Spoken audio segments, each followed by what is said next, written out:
going to be real. The reason I picked this topic was because I've noticed this past week or two, and I was talking about this with the girls and the women, I should say, in Embrace Birth Journey, my paid program. We were just reflecting on this today about how it seems like there has been kind of just the last couple of weeks, a weird uptick in a number of stories, like birth stories posted or shared about in this group even, that just have had either something frightening happen or a baby or mom who was injured in some way, or things didn't go as planned, like, so ranging from disappointing to kind of tragic. And how it's really hard to hear those stories when you're pregnant, especially because when you're pregnant, you're trying so hard to really guard your headspace, and you need to have your mind be in a positive place so that you can go into your birth confident and expecting the best and trusting God, right? And not in a place of fear, because fear works against us in birth and often makes the worst case scenarios more likely to happen, because fear just sets us up for that kind of disaster. So it's hard to read those stories when we're pregnant. And yet I also really feel strongly about creating space for women to be honest about the fact that sometimes home birth plans don't go the way that we plan. And sometimes things happen that we wouldn't have seen coming and we never wanted. And that is part of it. And it's part of life. All of life has risk. And that's just as true in birth as it is anywhere else, perhaps even more so. So just trying to find the space in this group, even where if you are a mama who has had a really difficult home birth experience, I want you to be able to be honest about that. And I want to create space for the reality that sometimes is what happened. And you should never, ever, ever feel shunned or dismissed or like there isn't space for you anymore because your home birth didn't go perfectly and wasn't the beautiful, peaceful textbook experience that you were hoping for. It's not your fault. It's not your failure. There's no shame in that. There's no blame in that game, like none. So there's space for you and you're welcome. And then if you are a mama who is currently pregnant and doing her best to prepare her mind for home birth and to create a positive headspace so that you can do that without fear, it's okay. I give you permission to not read those posts. This might not be the time.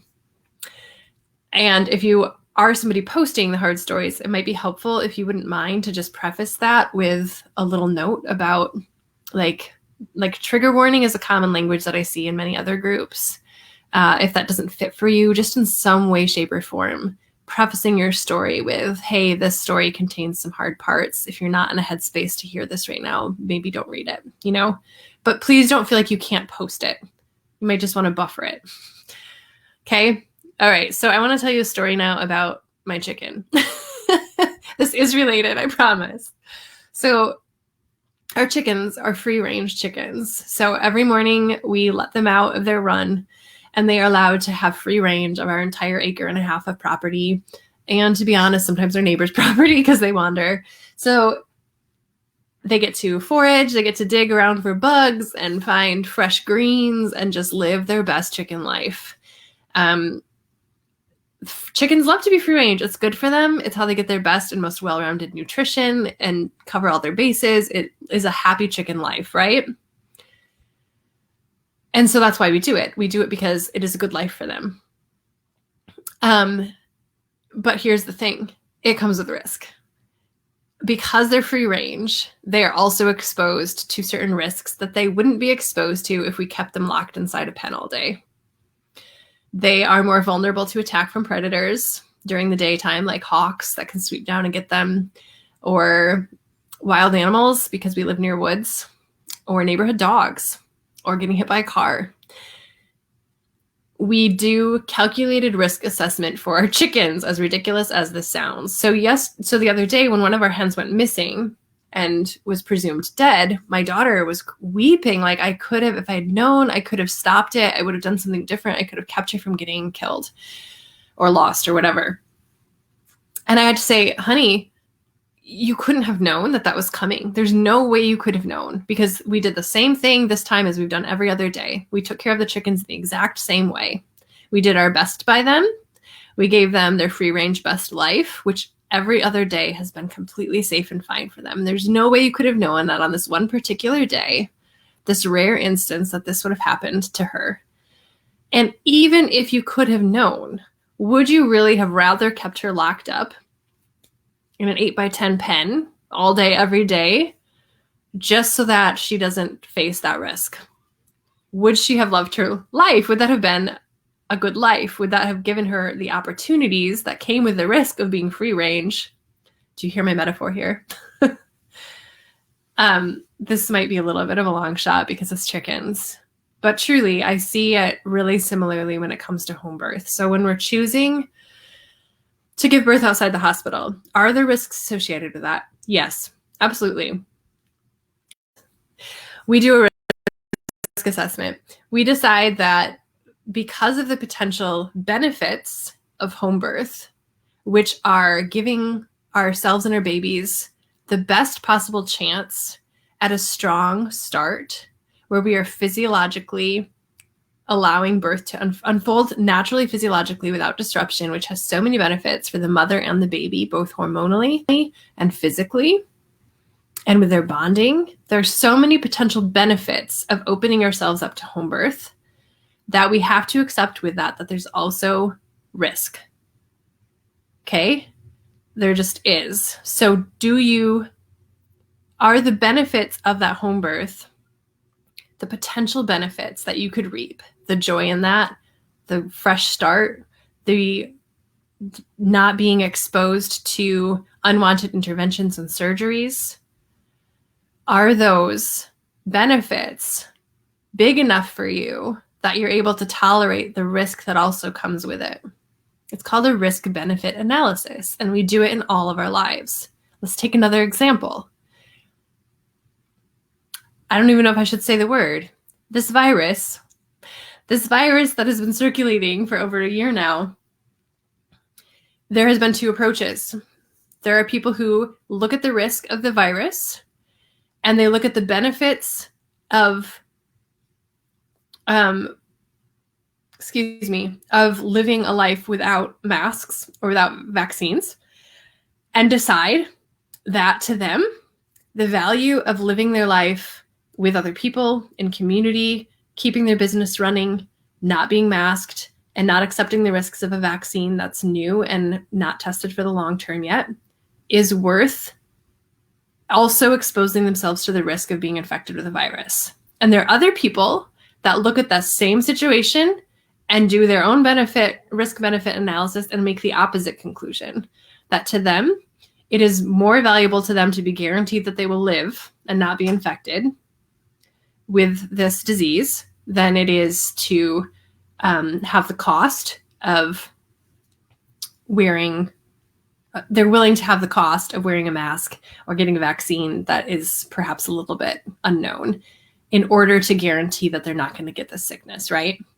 So we're always doing cost-benefit analysis, and everybody has to do that for him or herself. And that's true with birth too. You have to do that too. And most of the people in this group have already decided that they want to do home birth. But when we come across a rough story, a story where something bad happens or something scary happens or something very disappointing and disillusioning happens in a home birth situation, it can kind of make us go, oh, okay, am I actually sure? Like, it brings up the risk parts again and forces us to look at them freshly and decide again, am I still willing to tolerate that risk? Now, here's the other thing, though, that's important to know is that even if we've been hearing a smattering of harder stories lately, we can always go back to statistics.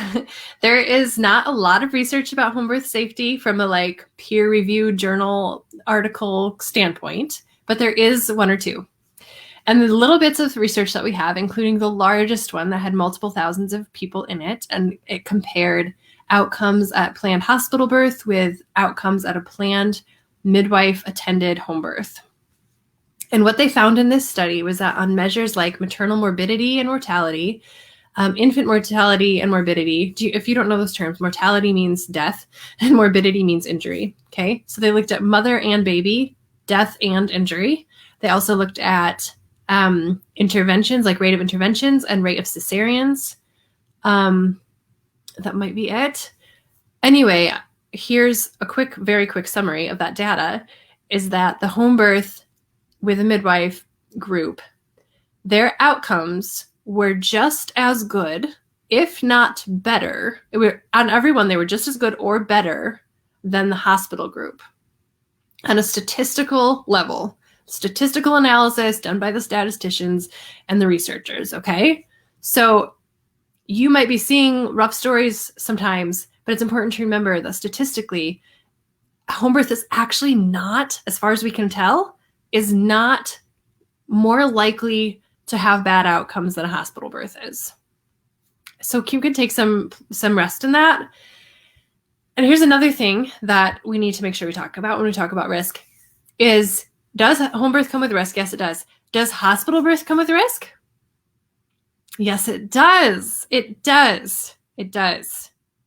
And we've been raised to believe that the hospital is a safe place and that that's where you want to go if you want to make sure you don't want your baby to die. Like, if you don't want your baby to die, you should be at the hospital because that's where it's safe, because they have all the medical equipment and they have the ability to monitor you. And if you need a surgery, you can get a surgery really promptly. However, choosing a hospital birth, while it may introduce certain safety things, for instance, the biggest one to me, the biggest hospital birth point in favor of a hospital birth, in my opinion, would be vicinity. Just being near enough to get very rapid access to certain life-saving interventions, like a cesarean section when it's truly indicated, or more sophisticated neonatal resuscitation equipment. The rest of it, in my opinion, can largely be still handled at a home birth. But vicinity matters. So for instance, if you were planning a hospital birth and you live 2 hours from a hospital, or you're planning home birth and you live 2 hours from a hospital, that's something to consider, right? Like, if I did need emergency medical care, like truly did need it, would I be able to get that help quickly enough? And if not, am I willing to live with the repercussions of that? Okay, but back to the risks that come with home birth, hospital birth, the risks that come with hospital birth. Consistent, ongoing, continuous fetal monitoring. Those belly bands that they put on to track your baby's heart rate and to track your contraction patterns continuously without ceasing. Whereas at home birth, we do what's called intermittent fetal monitoring, meaning we check every 30 minutes during labor and every 15 during pushing. So it's intermittent fetal monitoring. The continuous fetal monitoring that they do in the hospital has been shown to increase the number of interventions and cesarean sections. And that's because that hyper awareness, that hyper attentiveness to this little graph that's going, tends to create situations where the medical providers begin to believe that something is wrong and that they have to do something about it. So they intervene. Whereas in home births, when we're just checking in periodically, you're less likely to get that reactive, oh, we better do something to make this better. So you're less likely to have interventions and less likely to have cesareans when there's intermittent fetal monitoring. Now, until hospitals do intermittent fetal monitoring, which they don't, most, that means that just by being in a hospital and having continuous fetal monitoring means that you are a higher risk of having a cesarean section. The cesarean section rate at most hospitals in the US is about 35%. 35%. Home births, 2 to 5%. So low, so much lower. Okay, other risks at the hospital that you don't have at home would be the cascade of interventions. I feel like this is gets talked about all so often, but it begins with the minute you walk in the door and you're put in a wheelchair, which puts you in a passive patient mode of something is now going to be done to me. I'm no longer in control. I'm no longer in power. I'm sitting down and I'm being pushed around. I no longer have my own agency. Somebody else is taking over here for me, right? That's really symbolic. It might just seem like you're sitting in a wheelchair, but it's really symbolic of some other things. So it begins there by shifting your state of being. And then you get hooked up to the continuous fetal monitoring, and then you get checked, and then you're on the clock. Oh, now that she's at this centimeter, we need to make sure that we see this amount of progression and how many centimeters she is by X number of hours, blah, blah, blah, blah, blah. So then you're being rushed and watched. And then if things aren't going fast enough, which of course they don't go fast enough when you're being rushed and watched, then we have to add in some Pitocin to speed those contractions up because they're not strong enough, or they're not close enough, or they're not effective enough, or they're not fast enough. You're not doing it right. Your body's not doing it right. So let's help you out. We'll give you some Pitocin. And then, holy cow, Pitocin contractions are, I haven't had them, but from what I understand, they're hecka hard. So then the mother's not coping well. And possibly her baby's stressed out too, because the baby is being squeezed incessantly by these artificially induced contractions that are harder and closer together than they would be if they were natural. So the baby's heart rate starts to tank. And then the mother isn't coping well. And then it's like, oh, we better give you an epidural so that you can rest and so you don't feel the pain anymore. And then it's like, oh, but then you're laying flat on your back, maybe in a position your baby doesn't like, and your baby's even more distressed, but you can't move into a different position so that they can get their heart rate back up. And then they're like, oh, we need to get this baby out right now, or we're going to probably have to have a C-section. So do you want me to use a forceps or a vacuum? And then if you don't want either, then okay, we'll give you like 20 more minutes to push this baby out. And then we've tried everything we can. We've done everything we can and it's not working. So we're going to give you a C-section. And then before you know it, you've had your C-section, right? So it's important that we're honest. If we're going to say that home birth comes with risks, it's important that we're honest, and we also acknowledge that hospital birth comes with risk too. All of life, no matter what you choose, comes with risk. And the question that we have to ask ourselves and make complete peace with in prayer and with our husbands and within ourselves is, which set of risks can I live with? Which set can I live with? It's not like which one doesn't have risk, but which set can I live with myself? If I choose home birth and something happens, would I be able to forgive myself? Would I be able to live with that? Whereas if the same thing happened in the hospital, would I feel more at peace or less at peace? You have to do that deep soul work and just decide which set of risks can you live with. So that is the bulk of what I wanted to say. I feel like there's one other point that I'm now losing. Oh, I want to read Maddie's comment here because this is really good. A couple of your comments are really good here, Maddie, actually. And you're reminding me of things I wanted to say. Okay. Yes. She says, I think risk is at times linked to control. We desperately want to always feel in control, and surrendering to God's control is hard. So hard. And yes, that's so true. Usually when we're risk adverse, it's about control. When we're trying to avoid risk at any cost, it's because it makes us feel out of control to accept it or to acknowledge that it's there. And sometimes in our striving so hard to create a situation in which there is no longer risk, we are also honestly refusing to trust God and refusing to live confidently and freely in his care, trusting that he holds us, that he knows, that he's carrying us, and that whatever gets thrown at us, he's going to be there too. Even if you have a bad thing happen or a scary thing or a disappointing thing happen, he is going to be there with you too. You don't get abandoned by the Father the second that something you didn't want to have happen happens. You don't. In fact, all the more so he's close. That's when he picks you up and he carries you. That's when you get to experience a special presence of the Father in your place of wound, your place of disappointment, your place of hurt, your place of pain. And Maddie, I know because I read some of your birth story, I haven't finished it yet. You had something kind of scary happen at your last birth, right? And it's okay to say, you said, I think it's okay to say this was hard, but also know that hard doesn't necessarily mean bad or scary. And it certainly doesn't mean that you were reckless, that you did anything inappropriate, that you didn't do due diligence, right? Things happen that are bad, even when we've done our best. That's true in the hospital. It's true at home. So, yeah. Okay. Maybe I will stop there for today. But I hope this helps. And I also want to just point out that in the guide section of this group, in the free resources guide, there is a link to that home birth research study that I was referencing earlier. So if you want to go look at the actual study, you're totally welcome to find that there. And I might try to also put that link below here so that you can access it more easily. But which set of risks can you deal with? That's a decision for you to make with the Father. And if you are one of those people who's feeling overwhelmed right now by having heard a slew of harder stories, please, first of all, reframe that and know that hard doesn't mean bad. Hard doesn't mean wrong.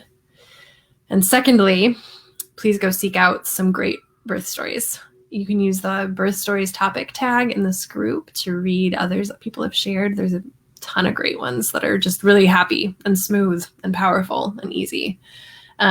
There's also some collections of short stories out there. I should link to those below too. I have to look up the links, but that I've enjoyed reading in the past to fill my head with positive birth stories. So fill your brain with the positive ones, because they truly are statistically much more common than the hard ones. So thanks for listening. Thanks for being here. Don't forget to register for the workshop if you haven't already. And I will see you next week at 2:00.